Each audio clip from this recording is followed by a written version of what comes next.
¿Qué tal? ¿Cómo están? Bienvenidas y bienvenidos nuevamente a otra sesión más de la materia de impuestos compartida con la materia de recursos humanos. En esta ocasión vamos a seguir viendo pues nuestras clases. Ya la siguiente semana voy a traer ya la información relacionada con los próximos exámenes, fecha de exámenes, qué temas hay que estudiar, etcétera. Ya pronto se acerca pues el otro examen del segundo parcial. Vamos a comenzar con la ley del impuesto al valor agregado, artículo 5. Vamos a leerlo y vamos a explicarlo. Dice artículo 5. Para que se acredite el impuesto al valor agregado, deberán reunir los siguientes requisitos. Fracción 1. Que el impuesto al valor agregado corresponda a bienes, servicios o al uso o goce temporal de bienes estrictamente indispensables para la realización de actividades distintas de la importación, por las que se deba pagar el impuesto establecido en esta ley, o las que se les aplique la tasa del 0%. Para los efectos de esta ley se consideran estrictamente indispensables las erogaciones efectuadas por el contribuyente, que sean deducibles para los fines del impuesto sobre la renta, aun cuando no esté obligado al pago de este último impuesto. Tratándose de erogaciones parcialmente deducibles para los fines del impuesto sobre la renta, únicamente se acreditará para los efectos del acreditamiento a que se refiere esta ley y el monto equivalente al impuesto de valor agregado que haya sido trasladado al contribuyente y el propio impuesto al valor agregado que haya pagado con motivo de la importación, en la proporción en la que dichas erogaciones sean deducibles para los fines del impuesto sobre la renta. Entonces, bueno, si tú cumples con este primer requisito, puede ser obviamente acreditable. Esos requisitos que estamos viendo solamente corresponden ya a personas que de alguna manera están obligados a enterar impuestos a la autoridad. Pero una persona que simplemente fue a comprar un chicle no tiene nada que hacer de esto. Él ya lo pagó en el momento en que compró su chicle. Para que no vayan a pensar, y yo como acabo de comprar algo, tengo que hacer eso. No, ustedes no, simplemente ya empresas contribuyentes, o sea, ya están registrados, ya están obligados. Aquí hay dos cosas. Una, que seas una empresa, por ejemplo, maquiladora. Ya creo a ustedes ya les había comentado que hay programas para las maquiladoras para que no estén pagando impuesto tras impuesto al pasar una mercancía a otra, de un país a otro, en este caso Estados Unidos. Tiene un programa de que tasa de impuesto cero, pero el hecho de que sea tasa de impuesto cero no significa que de alguna manera hagas los documentos, aunque sea cero. ¿Esto con qué es la finalidad? Porque a veces la mercancía no está terminada, simplemente son partes. Una parte la hacen en México, otra parte la hacen, por ejemplo, en Estados Unidos, pero realmente no es un producto final. Entonces, para evitar pago de impuestos cada rato, dicen, ya que es el producto final, el que realmente es, ahí sí tienes que pagar ya sea el 16 o el 8, dependiendo de qué es, más los impuestos de otras cosas, ¿no? Entonces en el artículo 5, fracción 1, pues bueno, hay que tener todo esto importante. Y bueno, ahí dice sobre todo estrictamente indispensable, ¿no? Obviamente prácticamente todo, ¿no? Fracción 2, que el impuesto al valor agregado haya sido trasladado expresamente al contribuyente y que conste por separado en los comprobantes fiscales a que se refiere la fracción 3 del artículo 32 de esta ley. Aquí siempre hay que tener un documento, ¿no? Puede ser la factura, y a lo mejor más que la factura le das todavía otro documento más donde le desglosas pues cada uno de los impuestos que le hayas cobrado. Al final el comprobante fiscal importa. Tercero, que el impuesto al valor agregado trasladado al contribuyente haya sido efectivamente pagado en el mes de que se trate. Va a haber ocasiones que, por ejemplo, pagas al contado. Si yo voy y pago al contado como una empresa grande, compro mucha mercancía, pues al momento de que yo pago prácticamente al contado, en ese momento también la otra empresa pues ya retiene ese impuesto. Pero ¿qué pasa cuando son un poquito como a crédito? O pago una parte. Ya lo habíamos comentado en clases pasadas, pues la parte que corresponde la vas poniendo en los documentos. Obviamente la autoridad va a saber, porque tanto como a ti como a la otra empresa va a estar revisando. Entonces se va a dar cuenta que, creo que te faltan varios pagos de ese producto, nomás pagaste una parte. Entonces la parte que pagaste, bueno, es la que se tiene que calcular. porque es en el mes de que se trata. Siguiente mes es otro de manera independiente, aunque sea la deuda original. Entonces va por partecitas en ese caso. En dado caso que no hayas pagado o algún problema o error, de todas formas los documentos lo dicen y la autoridad se va a dar cuenta de todas formas. Entonces normalmente se maneja por mes, hacer pagos por mes.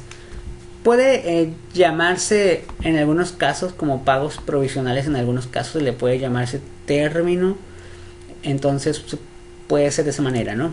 Bueno, aquí también hay que depender qué tipo de contribuyente eres, ¿verdad? Si es un contribuyente, por ejemplo, RIF, bueno, sería si te corresponde y si te aplica a ti, pues sería cada mes, cada bimestre. Si eres una empresa grande, a lo mejor hacer pagos cada mes. Y ya cuando te toque la declaración ya normal, pues ya lo pones todo. Recuerden que las declaraciones es como un todo total, es como un total. Y los pagos provisionales son pagos como preoperativos, se podría decir. Que igual puede ser que a lo mejor estés dando de más como contribuyente. Pero ya al final, si te sale a favor o te sale a compensar, ya dependiendo de la característica de cada contribuyente, pues ya decides tú. Que un poquito más adelante va a venir la parte cuando a veces pues tú ganaste, pues a ti te salió más saldo a favor. ¿Qué hacer en ese caso, no? Wow, tengo saldo a favor, ¿qué hago? Es dinero ya mío, ¿qué hago, no? Fracción número 4, que tratándose del impuesto del valor agregado trasladado que se hubiese retenido conforme a los artículos 1A, 18J, fracción 2 de esta ley, dicha retención se entere en los términos y plazos establecidos en la misma. El impuesto retenido y enterado podrá ser acreditado en la declaración de pago mensual siguiente a la declaración en la que se haya efectuado el entero de la retención.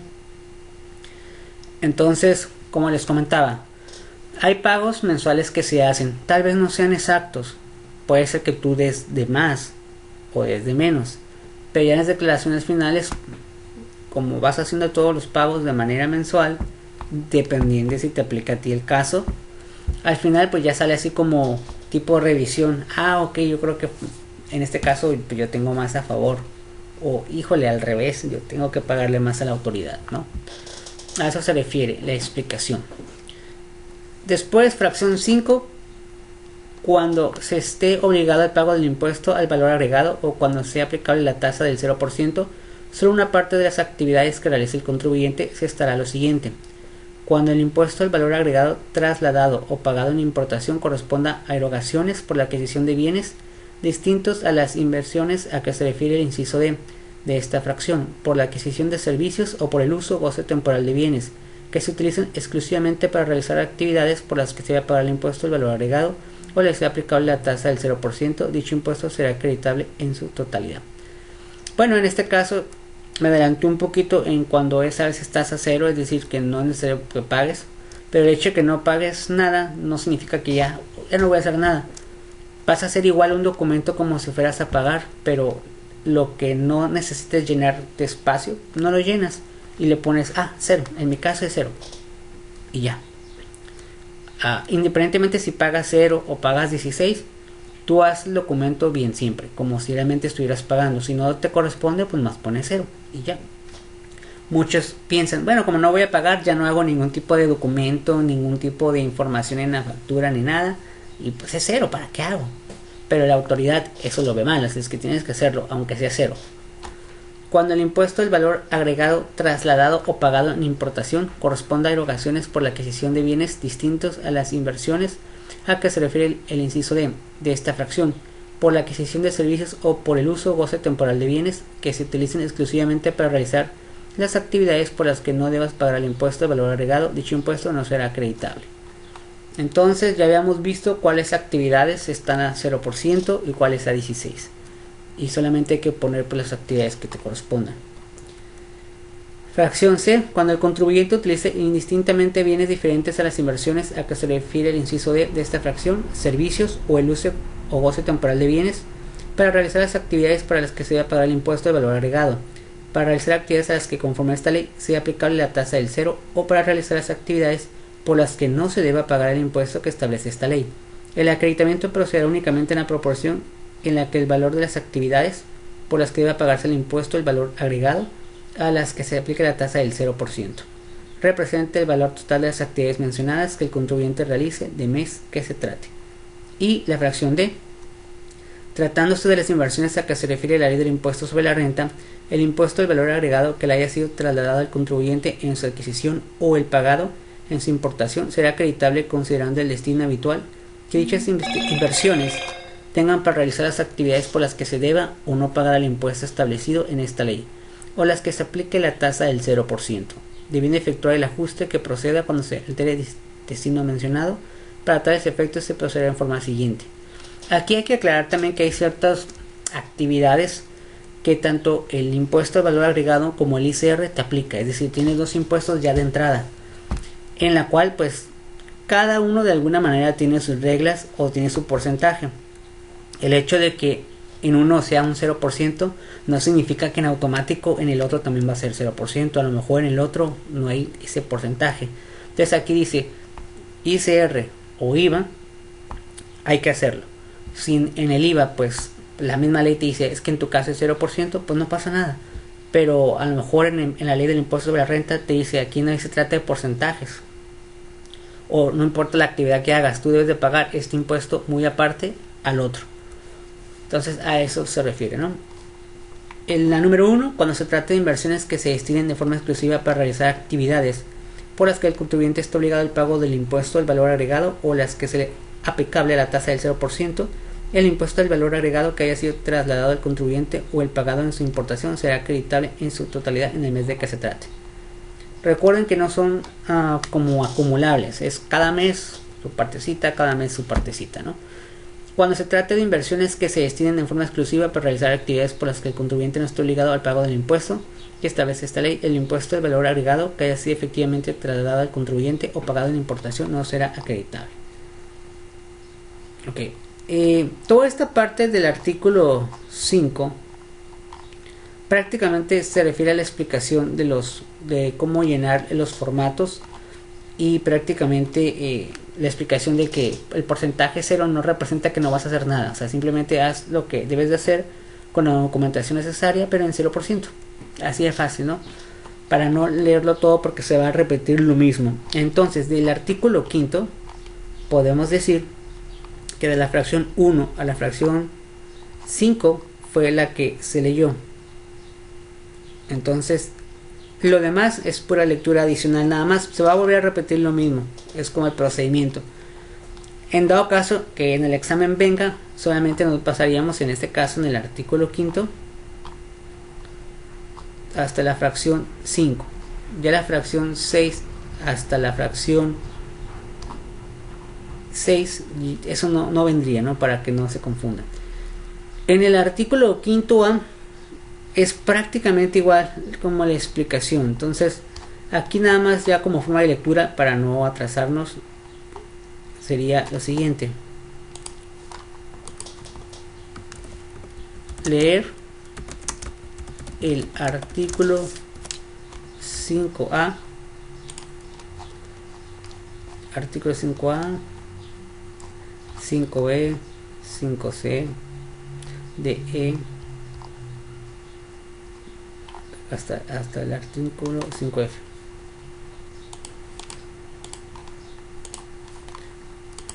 A hasta el 5.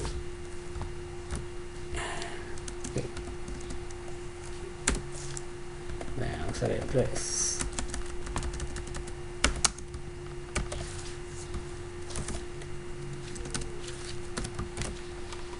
Leer el artículo 5A hasta 5F.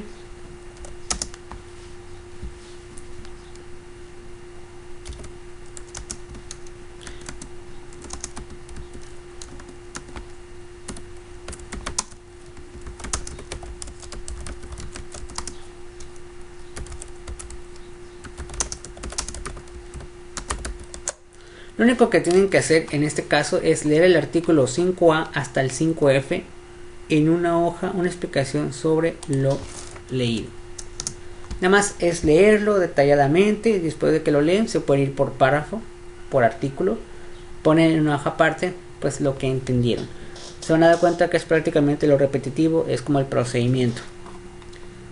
Por lo pronto esto sería. Y ya vamos a terminar con el artículo sexto para darle tiempo, ahora un poquito de tiempo más a administración de recursos humanos.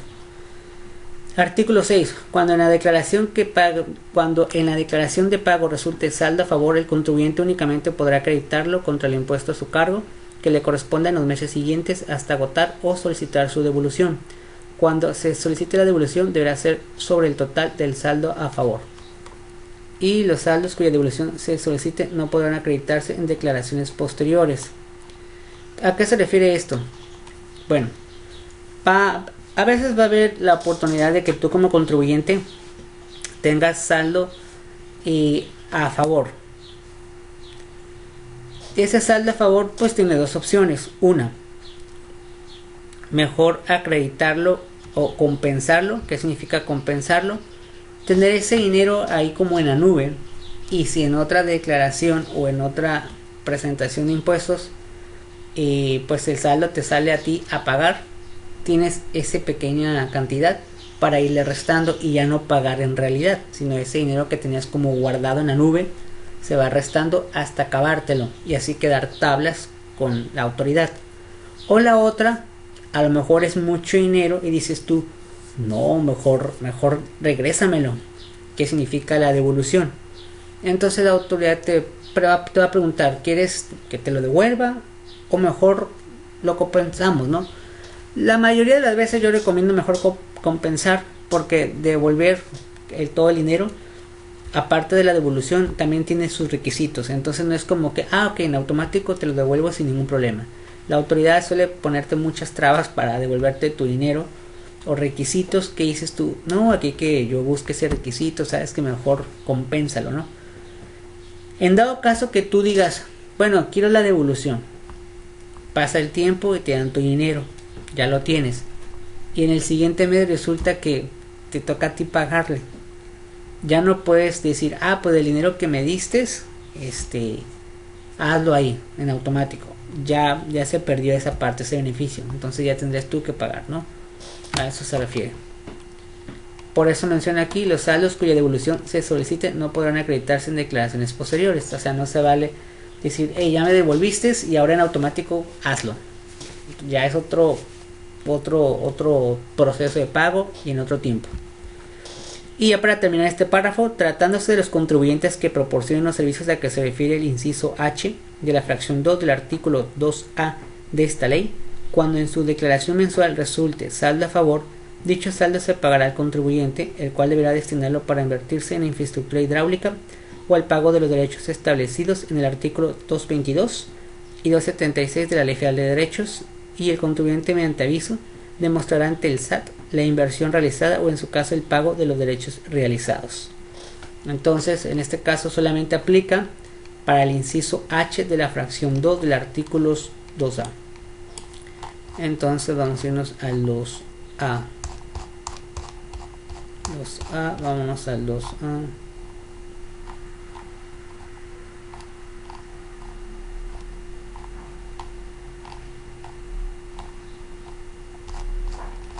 Vamos al 2A y decía H. Entonces, para aquellos que se dediquen a esto, al oro, joyería, orfebrería, piezas artísticas u ornamentales y lingotes, a las empresas que se dediquen a esta actividad tienen esa facilidad que dice el artículo 6. Bueno, muy bien. Y vamos a ver el artículo 7. Vamos a ver si está muy extenso, si no, eso sí lo dejamos para la siguiente.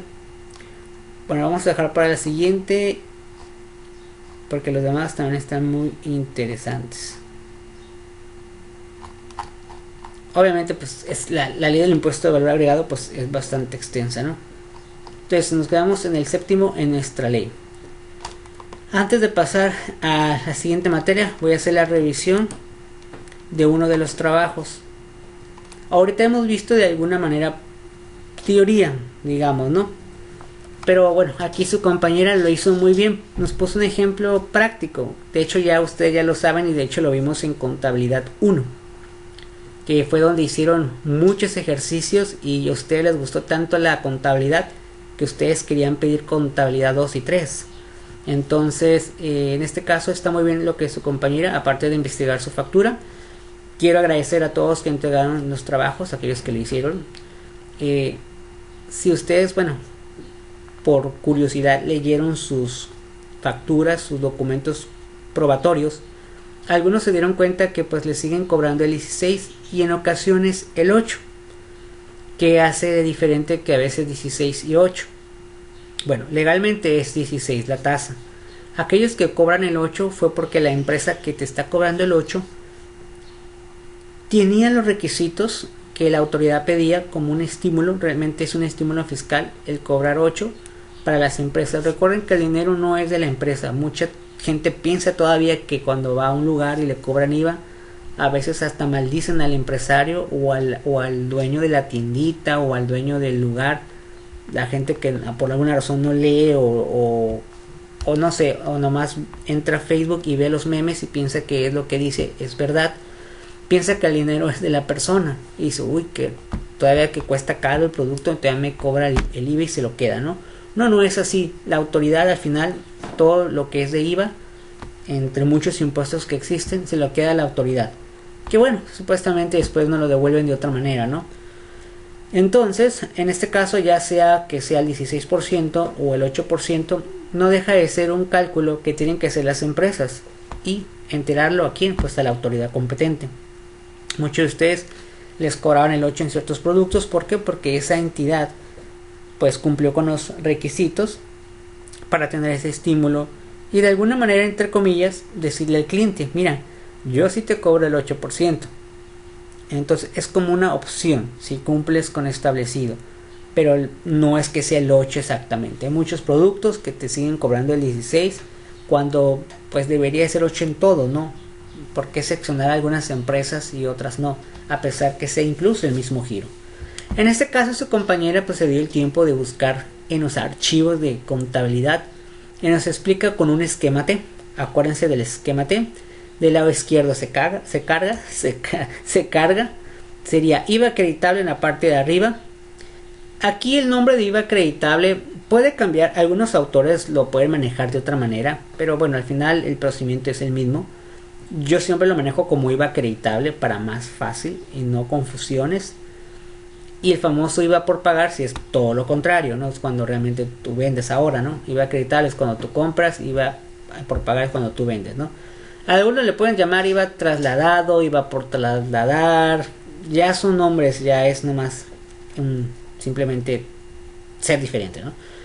En la parte de que se carga por el importe del IVA efectivamente pagado por las compras, gastos y activos fijos adquiridos de contado, o por el traspaso del IVA efectivamente pagado proveniente de la cuenta de IVA por acreditar. ¿Qué significa esto? Pagar al contado significa que yo voy, te compro tu mercancía y te pago. Prácticamente el IVA se paga al 100% porque te estoy pagando al 100%. O también puede pasar de que te compro algo a crédito. Vamos a suponer que compramos una televisión, es un ejemplo, a 3 meses. Entonces te voy a pagar 3 pagos. A pesar de que son 3 pagos, cada pago corresponde su IVA. Te lo estás seccionando de alguna manera.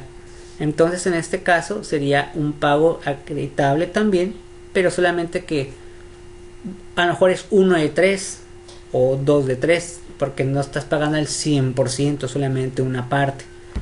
Por eso va en cargo o en el debe. Después se abona por el importe de las devoluciones o descuentos sobre compra de contado. Entonces pues devoluciones sobre compra. Por alguna razón no me gustó tu producto, sabes que no, eso no fue lo que yo pedí, te devuelvo. O sea, ya te lo había pagado, pero ahora te lo devuelvo. Y también te tengo que devolver lo que me cobraste de IVA. No me lo puedo quedar. Entonces ese sería en abono o en haber. Y la otra por su cancelación al fin de mes para la determinación del IVA, cargo a favor. Esto es un ajuste que se hacen, son ajustes ya para nivel universidad. Pues ustedes van a la universidad, pero ya enfocado a ya aquellos que estudian realmente la contabilidad. Hay unos ajustes. Nosotros no vimos ajustes en la materia de contabilidad porque era una materia básica, no era contabilidad 2 ni 3. Pero se hacen algunos ajustes donde ya empiezas a abonar y a cargar para cerrar las cuentas y enterar si te toca pagarle al SAT o al revés, que el SAT pues te diga, hey, lo quieres en devolución o lo quieres en compensación, como lo que acabamos de ver. Después ya saben que es un saldo deudor y su saldo representa el monto del IVA pendiente de cancelar contra el IVA trasladado. ¿Por qué? Porque al final falta todavía cuando te toca a ti vender, ¿no? Cuál sea mayor o sea menor, ¿no? Y nos pone aquí un pequeño ejemplo que es igual a lo que ustedes tienen en la factura. En este caso pone un ejemplo que dice asiento o operación número 1. Gastos de mantenimiento del equipo por 2,000 pesos IVA al contado, ¿no? Concepto debe y haber. Gastos generales, ella lo metió a gastos generales, 2,000 pesos. La subcuenta, mantenimiento de equipo, IVA acreditable, 320 pesos por el 16%. Y les recuerdo que en este caso donde dice IVA acreditable, abajito en subcuenta puede haber puesto tasa 16%. Después bancos, sumatoria de ambos 2,320. Y bueno, una pequeña redacción de lo que hiciste por erogación de gastos de mantenimiento según factura, y ahí puede poner un número de la factura. Eso es si es 16%, pero ¿qué hubiera pasado si hubiera sido un 0%? Vamos a suponer que en vez de gastos de mantenimiento del equipo hubiera sido, por ejemplo, soy una empresa agrícola y requiero una asesoría para el mantenimiento de la tierra porque voy a poner tomate. Entonces soy agricultor, obviamente, como empresa. Entonces ahí sería asesoría de mantenimiento para la agricultura del tomate, como en la redacción. Gastos generales, vamos a suponer, bueno, en este caso no serían gastos generales, puede ser como gastos de tal vez de ejecución o gastos de organización le puedes poner. Vamos a suponer que nos cobraran 5,000 pesos. Entonces ponemos gastos de organización, 5,000 pesos. En la subcuenta, asesoría, IVA 0. Recuerden que si leyeron los demás o estuvieron en las clases pasadas, recuerden que la mayoría de los beneficios lo tienen los agricultores, los ganaderos.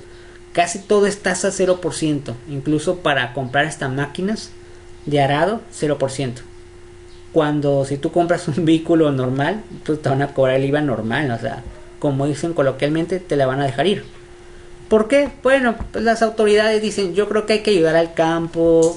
Ya es decisión de cada diputado o senador ponerle el IVA a ciertas actividades. Tal vez sería bueno que ciertas actividades que hay industrialmente sea el 0%, pero bueno, la autoridad dice, no, ya 16 en todo casi, ¿no? O el 8 en algunos casos. Y pues en ese caso sería IVA, no sería acreditable, sería IVA tasa 0. Y la subcuenta abajo tasa 0. Entonces, si son 5,000, pues son 5,000. En vez de los 320 o de otra cantidad sería 0. Y en banco sería 5,000. Y ya prácticamente no. Ese es el pequeño ejercicio que puso su compañera. Muy bien. Ahora nos vamos a ir a lo que es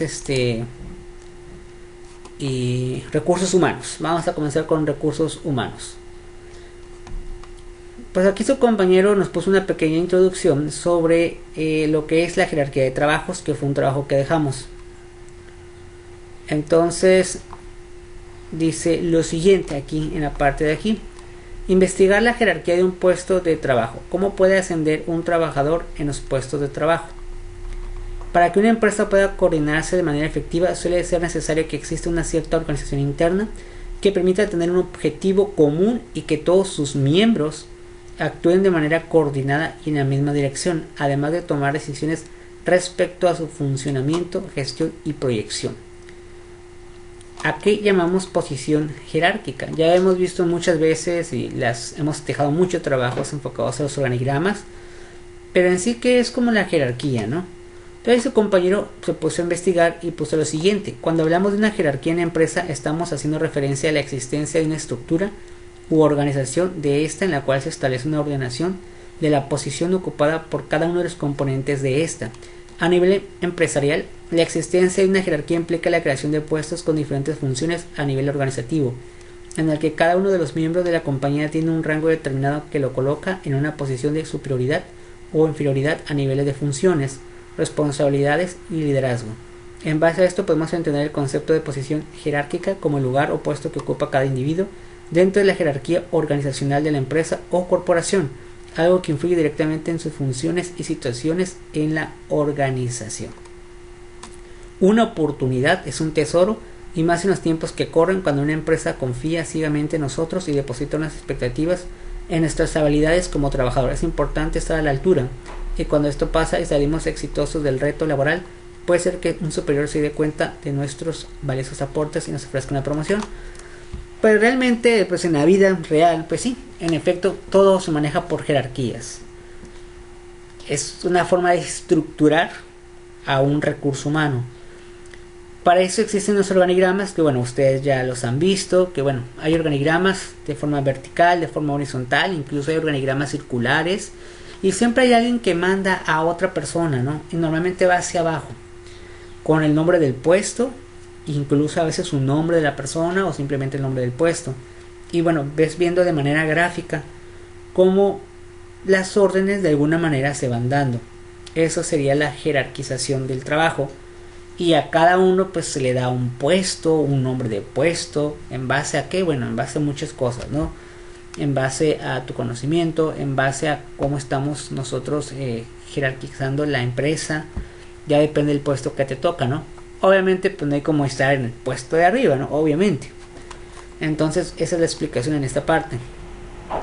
Después, ¿qué es una promoción laboral? Se trata simplemente de una mejora en la posición que ocupa un trabajador en la jerarquía de la empresa. No conlleva necesariamente un aumento de sueldo, aunque suele ir de la mano con este. Lo que sí implica es más responsabilidad al estar en un cargo superior al rango respecto a la anterior posición. Habíamos comentado que, bueno, en la clase pasada, ejemplos, ¿no? De cómo va subiendo ciertos puestos. Hay puestos que tienen ascendencia, es decir, empiezas desde lo más bajo hasta llegar a un nivel de jerarquía alta. Les había comentado yo sobre, por ejemplo, en auditoría. En auditoría sí existe también mucha jerarquía.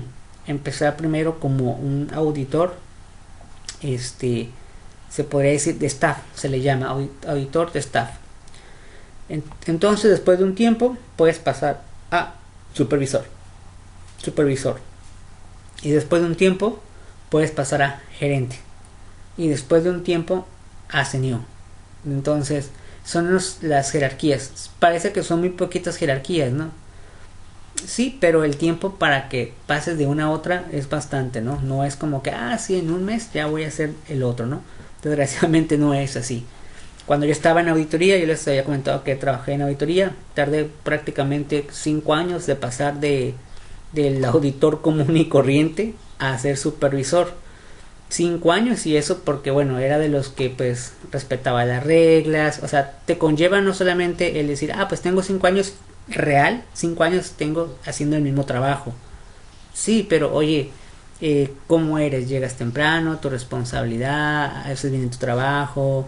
De ese tipo de cosas pues toman en consideración para ir subiendo de nivel.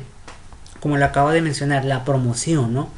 El subir a otro puesto a veces no necesariamente conlleva dinero, más bien lleva responsabilidad. En el mejor de los casos, pues sí te dicen, ¿sabes qué? Pues pasaste a otro puesto, te mereces también pues más dinero, ¿no? Pero a veces las empresas no lo hacen. Entonces a mí me llevó 5 años, y eso que era de los que hacía las cosas como debería. Entonces tal vez me hubiera quedado más, me hubiera llevado tal vez otros 5 o 10 años para ser gerente. Prácticamente más de 25 años para poder tener la gerencia, ¿no? Comparando de que hay más posibilidad de ser el auditor de staff, porque hay más personal en el rango bajo, y como va subiendo en la pirámide, pues el puesto va haciéndose menos. Entonces de gerente no es como que existan 10 o 20 gerentes, solamente 1 o 2 a lo mucho. De hecho, en el lugar donde trabajaba nomás había 2 tipos de gerentes. Gerente de auditoría, la auditoría normal, la auditoría fiscal, la auditoría operativa y la auditoría del IMSS. Y bueno, pues era un despacho, el nombre lo dice. Entonces ya las gerencias, una de las gerencias la tenía el hijo del dueño del despacho, no hay forma de sacarlo ya.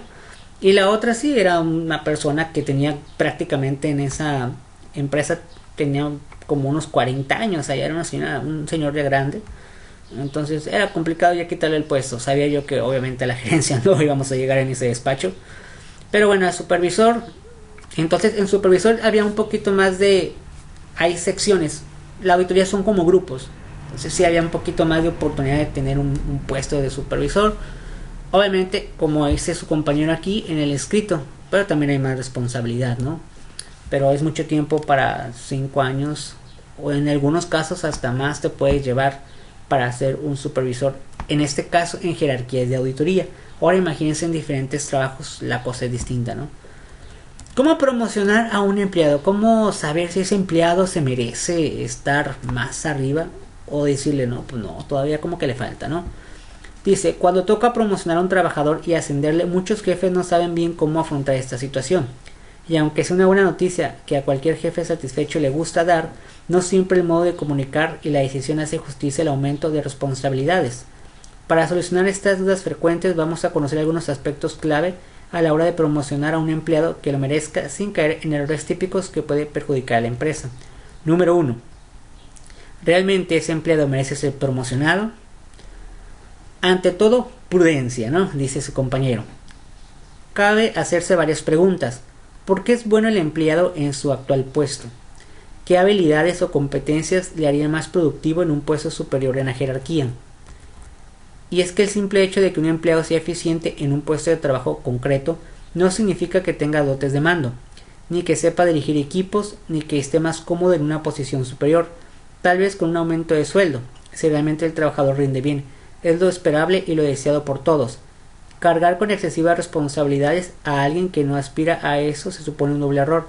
Quitamos a alguien muy productivo de un puesto que domina y lo ponemos en otro que le creará inseguridad y frustración. Obviamente aquí también depende del tipo de trabajo, la empresa, no todo lo podemos medir igual, pero en la investigación que hizo su compañero suele suceder mucho eso también, de que un empleado, a pesar de que su puesto a lo mejor dices tú, oye, tú estás como para otra cosa, ¿por qué estás ahí, no?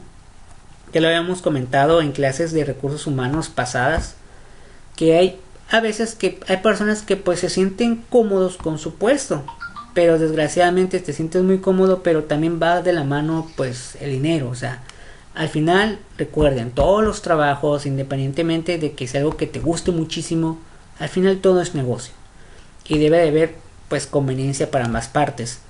Entonces hay empleados que dicen, yo estoy muy a gusto. Vamos a poner un ejemplo, cajeros.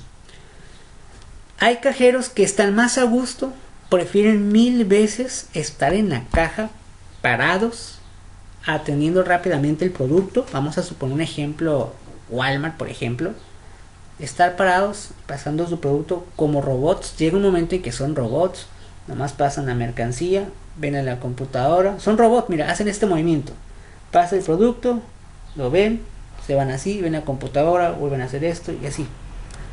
Pero hay quienes prefieren hacer eso, que cuando les piden o les dicen, creo que te mereces ser supervisor de cajero. Ya no vas a estar como robot. Ahora no más vas a estar revisando a cada uno de los cajeros que lo haga correctamente. Algo que tú ya sabes, que a ti te tocó hacerlo desde un inicio. Y tu experiencia ya te va a decir, dónde se equivocó el cajero, cómo asesorarlo, cómo ayudarlo, cómo ayudar incluso al cajero que incluso ya es experimentado, porque tú ya pasaste por ese tiempo. Pero hay personas que en el momento en que los pasas a otra cosa, que a lo mejor no es exactamente hacer lo sucio, no rinden lo que deberían de rendir. Algunos son, pues ahora sí que rápidamente captan y dicen, va, por supuesto que yo agarro el supervisor. Obviamente va de la mano pues el dinero. No todos tenemos o no todos tienen el hecho de decir, quiero más responsabilidad. Obviamente entre el puesto sea más alto, pues la responsabilidad también es más alta. Entonces sí siento que hay empleados que dicen, no, gracias, yo estoy bien con mi puesto de cajero, se termina mi horario, hago el corte y bye bye. Puede ser que sí, a lo mejor el supervisor no hace ya eso, tener que esperar a que todos hagan sus arqueos de caja, luego él volver a revisarlos.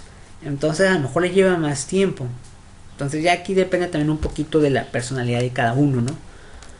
Por supuesto que yo recomiendo que en dado caso que ustedes lleguen a tener algún puesto que tenga otro puesto más arriba, vayan siempre por el de más arriba, ¿no?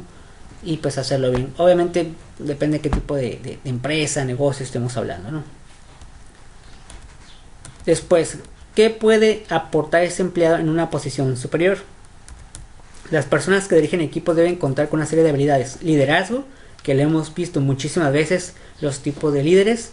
Hay que aclarar que no precisamente una persona que suban de puesto quiere decir que sea, a lo mejor vaya a ser el jefe. Puede ser que la subieron de un puesto donde también hay otras personas que hacen lo mismo que esa persona. Esfuerzo. Entre más, ahora sí que es como una pirámide, ¿no? La parte de abajo y así hasta ascender. Entre más pases de un puesto a otro, obviamente pues es más esfuerzo, ¿no? Habilidades comunicativas. La comunicación es muy importante y no me refiero a que dices tú, bueno, pues yo ya sé hablar español. Sí, sí sabes hablar español, pero ¿te es fácil comunicarte con cualquier persona? ¿De qué manera tienes que hablar con a lo mejor con tu compañero de trabajo o con un proveedor o un cliente? Todo ese tipo de cosas. Puede ser con habilidades comunicativas, no solamente de hablar, también escribir, saber redactar, bueno, ya depende del trabajo, ¿no? Habilidades sociales. Quieras o no quieras, pues platicar, agradar a la persona, sirven esas habilidades sociales para sobresalir. Y la eficiencia, hacer en un tiempo prudente tus actividades, aprovechando los máximos recursos o lo que tengas a tu alcance, ¿no? Eficiencia y eficacia. 3. ¿Qué reacciones genera este ascenso en el resto del equipo? A todos nos gusta ser promocionados y valorados en el ámbito laboral, asumiendo que la persona promocionada estará feliz con la decisión. Debemos también cuestionarnos qué efecto provocará este ascenso entre sus compañeros. ¿Es una persona valorada dentro del grupo? ¿Hay envidias o rencillas? Bueno, eso también suele suceder en las empresas. Subieron a tal persona. No, pues sí, claro. Yo miraba que a veces platicaban fuera de la empresa. No, pues sí. Hay de todo. Si promocionamos a alguien que en ojos del grupo de compañeros no se merece tal premio, es probable que generemos tensiones y sensaciones de injusticia, causando desmotivación y poca afiliación a la empresa.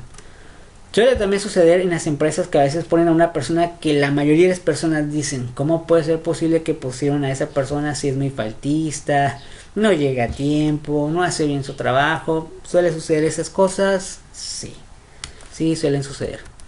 Después, capacita. Nadie nace enseñando. A pesar de que un empleado puede ser muy bueno en lo suyo, este nuevo puesto requiere habilidades técnicas y relacionadas con las que la persona puede no estar familiarizado. Por tanto, debemos capacitar y formar a este nuevo mando para que conozca bien sus funciones y qué se espera de él, tanto a nivel técnico como de gestión personal. Entonces, lo recomendable es que te capaciten, ¿no? Vas a otro puesto, te capacitan para que sepas más o estés actualizado, dependiendo de la actividad, bueno, de que se trate. 5. Conocer la opinión del empleado. Hay que ser conscientes de esto. Tal vez el empleado simplemente esté cómodo en su actual puesto y no quiera asumir más responsabilidad. También pues se vale decir, ¿no? Pongo el ejemplo del cajero, ¿no? Que dice, yo estoy muy a gusto. O sea, estoy muy a gusto con este horario, estoy muy a gusto con lo que hago. No quiero más responsabilidades de tener que hacerme cargo de todos los cajeros. Entonces también depende mucho de la persona que es lo que quiere en la vida, ¿no? Tal vez no sea capaz de afrontar este reto por muchos motivos, o quizás no le compense ese incremento de responsabilidad en relación al aumento en su salario. Si no es una decisión bienvenida a ojos del trabajador y estamos forzados en esa promoción, salvo milagro, el movimiento tiene muchos números de salir mal. Entonces puede pasar lo contrario, en vez de a lo mejor de ayudarlo tanto a él o como incluso al equipo, pues no. 6. Racionalidad y responsabilidad en el momento de comunicar la decisión. A todos los superiores les gusta promocionar a ese empleado que ha cumplido con lo esperado. Es humano, pero hay que tener cura de no generar un sentimiento vacío de euforia en esa persona promocionada. A la hora de comunicar el ascenso debemos ser optimistas pero a la vez cautos y responsables. Hay que transmitir la mayor responsabilidad que conlleva el puesto, los deberes y obligaciones, y lógicamente también las mejoras que se produzcan en el salario o en el calendario laboral. Así enfocamos la nueva etapa con moderación, con el necesario optimismo, pero también una hoja de ruta enfocada a objetivos. Pone aquí un ejemplo de un puesto de trabajo de jerarquía y ascenso. Vamos a ir a la parte desde abajo. Puros vendedores. Imagínate los vendedores. Saben que pueden llegar a supervisor de ventas, después a subgerente de ventas y después a gerente de ventas y por ahí hasta gerente regional de ventas. En el caso que puso su compañero, curiosamente hay nepotismo. Mira, se puso él mismo, José García. Se puso él mismo, miren. Qué casualidad que todos los puestos rápidamente llegó hasta arriba. Bueno, ya sé que es un ejemplo. No voy a decir el nombre de la persona que mandó el trabajo, Antonio García Chávez. Pero está bien, este es un ejemplo, ¿no? Así puedes empezar, ¿no? Vendedor. Imagínate ese vendedor que está aquí, José García. Vamos a poner el ejemplo de lo que acabamos de leer. Puede ser que el vendedor diga, yo me siento a gusto ser vendedor. Hay vendedores que la verdad tienen muchísimos años. Ejemplos reales que existen. No voy a decir nombres, pero por ejemplo, Honda. Cuando trabajaba en Honda, por ejemplo, en la parte de contabilidad, había vendedores que dices tú, tienen talento, o sea, tienen mucho talento para ser supervisor o ser subgerente, con grandes ganancias de venta en autos y en algunos casos hasta flotillas de vehículos para empresas, y eran simplemente vendedores ganando dinero que dices tú, oh, creo que ganan mejor que yo, que estoy en la oficina todo el día y sentado y estar en la computadora, mientras que él pues incluso se puede poner a platicar con el cliente, cotorrearlo, irse a sus citas en un Starbucks, hasta en el cine puede llevarse al cliente para venderle un carro, y yo todo el día ahí, ¿no? Había muy buenos vendedores que tenían muy buenas capacidades de liderazgo, de equipo, pero se les ofrecía más arriba. No. Hay vendedores que dicen, yo aquí me conformo, ¿no? ¿Es válido? Bueno, aquí ya entra un poquito la persona, ¿no? Cada persona somos distintas, habrán que digan, yo quiero más. Oh, yo hasta aquí ya estuvo, gano lo que necesito, para que me hago más responsabilidad. Porque si la responsabilidad de supervisor de ventas, pues sí es bastante. Tener que estar a cargo ahora de los vendedores. De estar, hey, ya vendiste los autos que pedimos, ¿cuántos autos vamos a vender hoy? Ya fuiste con las personas a las citas correspondientes. Tiene que estar pendiente de todos y aparte de sí mismo. Obviamente más ganancia. Ahora subgerente de ventas, pues igual. Y así sucesivamente, ¿no? Entonces hay personas que es lo contrario, vendedores que dicen, no, yo voy por más. Voy a vender los vehículos, voy a vender lo más que pueda. Y si me ofrecen un puesto, hasta estudian la manera de ser mejores dentro de la empresa para que suban a un supervisor. Y en algunos casos los llegan a subir. Y, o sea, todavía mejor de vendedor pasó a ser supervisor. ¿Pero por qué? Porque tiene otra mentalidad. Entra un poquito en la mentalidad ya personal. Ya como persona. Entonces aquí tampoco es como que la empresa obliga al 100% a decir al empleado, hey, te voy a dar unas cachetadas, te voy a dar la oportunidad, ve para arriba, no veas para abajo nada más. Pero pues hay gente que dice, no, yo ya prefiero aquí, ya estoy bien. Bueno, entonces también entra un poquito la personalidad de las personas.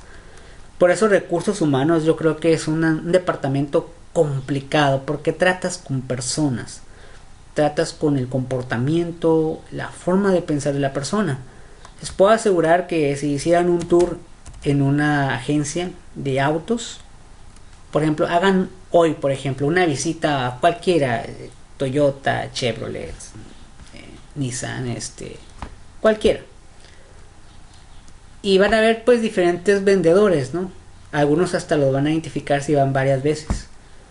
Y si ustedes deciden ir en 6 años, por así decirlo, van a ver que van a ver algunos vendedores haciendo lo mismo. Y tú vas a decir, oye, pues este vendedor era para que ya estuviera más arriba. Y vas a ver algunos vendedores que dices, ah, caray, te va a decir hasta el super, vamos a poner que eres un cliente frecuente. Te va a decir, ah, caray, ya no vendes autos. No, soy el supervisor ahora. Pero me acuerdo cuando yo te vendí el primer vehículo. Entonces dices, ¿y cómo le hiciste? No, es que ahora soy supervisor. O ya me voy a ser subgerente. Y ahí de vez en cuando lo ves y dices, ah, mira, ¿te acuerdas cuando te compré el auto? Mira, ya eres subgerente en esta sucursal. Wow, cómo has cambiado, ¿no? Ya normalmente los subgerentes no los ves vendiendo en piso, ¿no? Ya van a grandes ligas, ¿no? O incluso ya es la parte ya administrativa, ¿no? que algunos extrañan la parte cuando son subgerentes de ventas, algunos llegan a extrañar la parte de abajo, la parte de la más difícil, vender un auto, ¿no? Está muy interesante el tema. Ahora imagínense en cada actividad de trabajo cómo debe ser, ¿no? A eso se refiere la jerarquía de trabajo, un tema bastante interesante que nos puede llevar muchísimo tiempo más. Bueno, vamos a la parte de la lectura. Análisis de puesto es el tema. En ocasiones se considera que el análisis de puesto es piedra angular de la administración de recursos humanos, debido a que la información que recoge sirve para muchas funciones de dicha administración. El análisis de puesto es el proceso de obtener información sobre los puestos al definir sus deberes, tareas y actividades. El procedimiento supone realizar una investigación sistemática de los puestos siguientes, varios pasos predeterminados que se especifiquen con anticipación del estudio. Cuando se termina el análisis de puestos, da como resultado un informe escrito que resume la información obtenida del estudio. Y pues tenemos aquí el proceso de análisis de puesto. Por ejemplo, tenemos fuente de datos. Todo está centrado en el puesto de trabajo. Tareas, ¿qué va a hacer ese puesto? Por ejemplo, en el caso de su compañero que puso de ventas, yo me imaginé ventas de autos, a lo mejor es ventas de otra cosa, ¿no? ¿Qué tareas tendría que hacer el vendedor de abajo, ¿no? ¿Cuáles son las tareas? Norma de desempeño, ¿de qué manera yo como el superior voy a decir, el vendedor cumplió con la norma de desempeño? Tal vez la norma es vender 10 autos al mes, es un ejemplo, ¿no?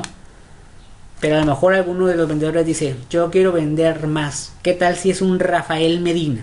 Quiere vender más, ¿no? O a lo mejor es un Dios mío, ¿no? Que apenas y con trabajos vende un auto. Entonces, ¿cómo voy a medir yo la norma de desempeño? ¿Solamente en pura venta de autos? Entonces, todo ese tipo de cosas. Responsabilidades. ¿Cuáles van a ser sus responsabilidades? Venta de auto en piso, venta de auto a citas, venta de auto buscando clientes. Conocimiento requerido, ya un poquito la cuestión a lo mejor de conocimiento de escuela tal vez. Habilidades requeridas, pues obviamente sería la comunicación, la parte social, porque tienes que estar interactuando con personas siempre. Experiencia necesaria, le doy la oportunidad a un vendedor que se quiere ser vendedor pero nunca ha vendido ni un dulce. O mejor contrato puros vendedores con experiencia ya en concesionarias de autos. O le doy la oportunidad a otro vendedor que ha vendido otras cosas que no tienen nada que ver con autos, le doy la oportunidad. Contexto del puesto, deberes y equipo utilizado.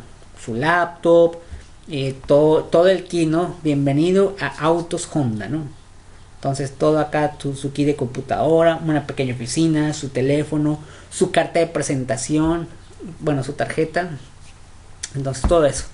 De ahí salen las fuentes de datos, análisis de puesto, empleado supervisor, métodos para recabar datos, las entrevistas, los cuestionarios, observaciones, registros, diccionario de puestos.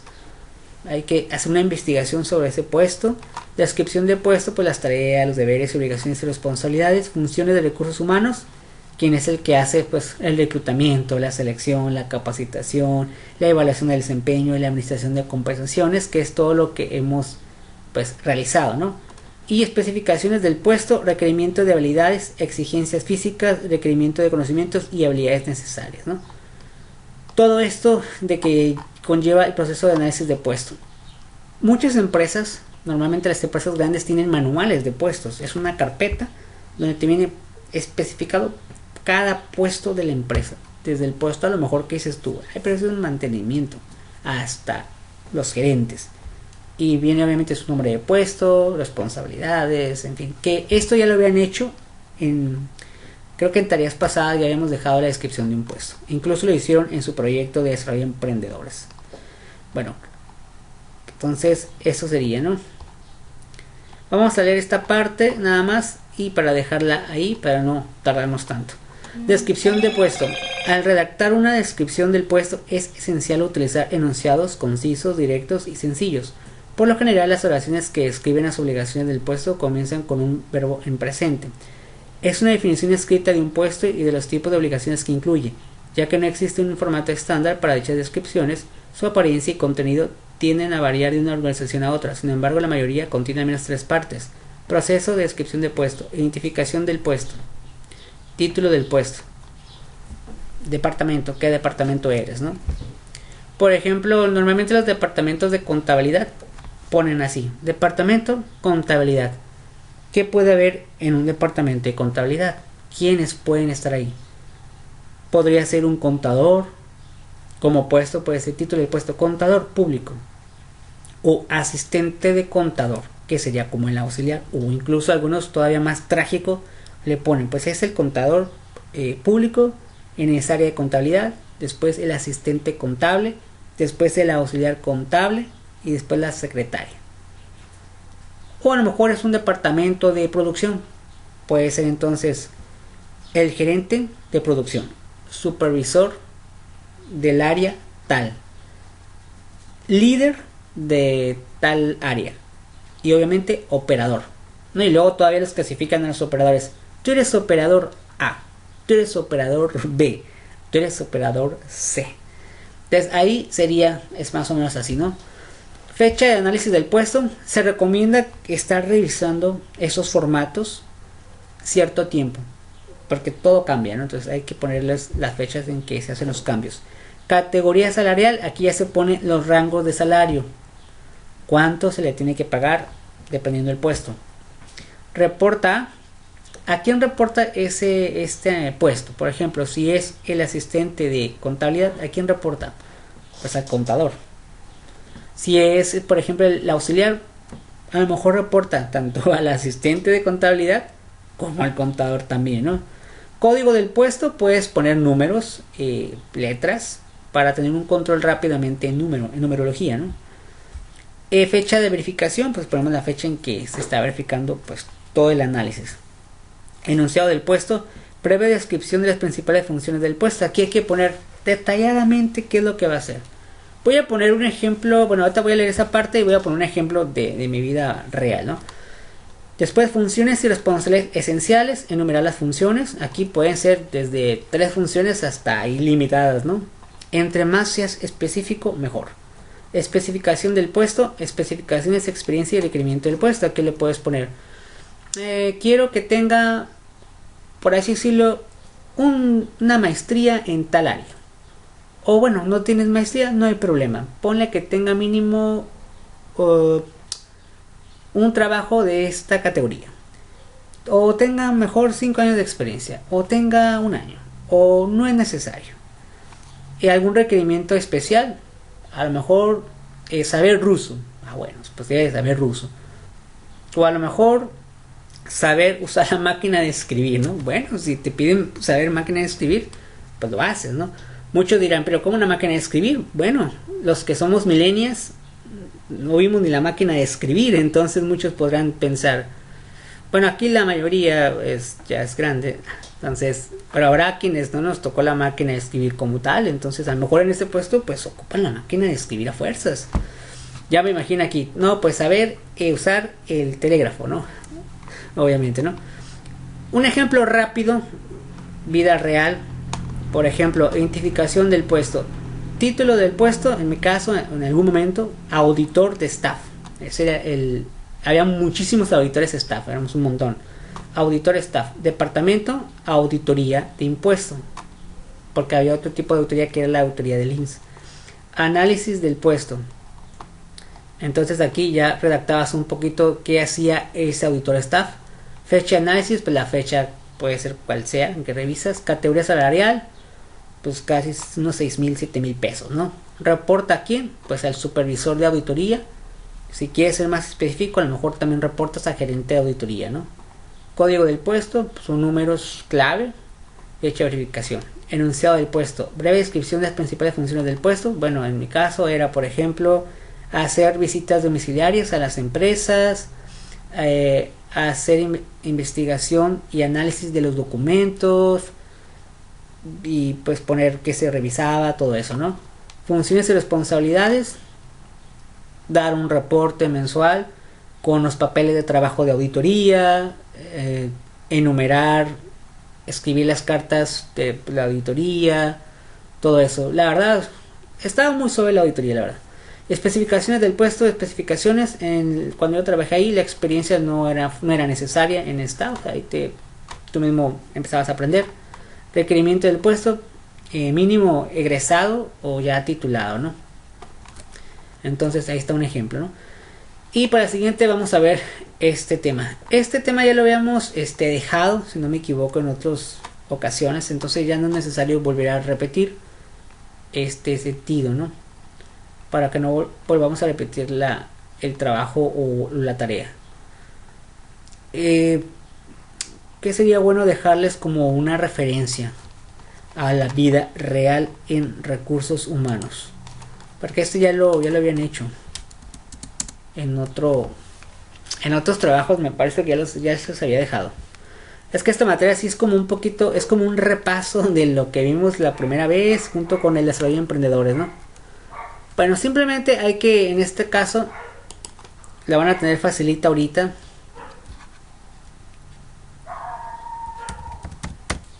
En este caso ahí va a quedar, ¿no? Para que ya no haga nada, ¿no?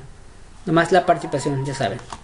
Bueno, hasta aquí vamos a terminar. Muchísimas gracias a todos por estar atentos. Y pues la próxima semana ya doy algunos avisos referente al examen, tiempos, fechas y más o menos que va a venir. Y pues ya sería todo por el día de hoy. Muchísimas gracias y pues nos vemos hasta la próxima en otra sesión más de impuestos junto con recursos humanos. Hasta la próxima, hasta luego.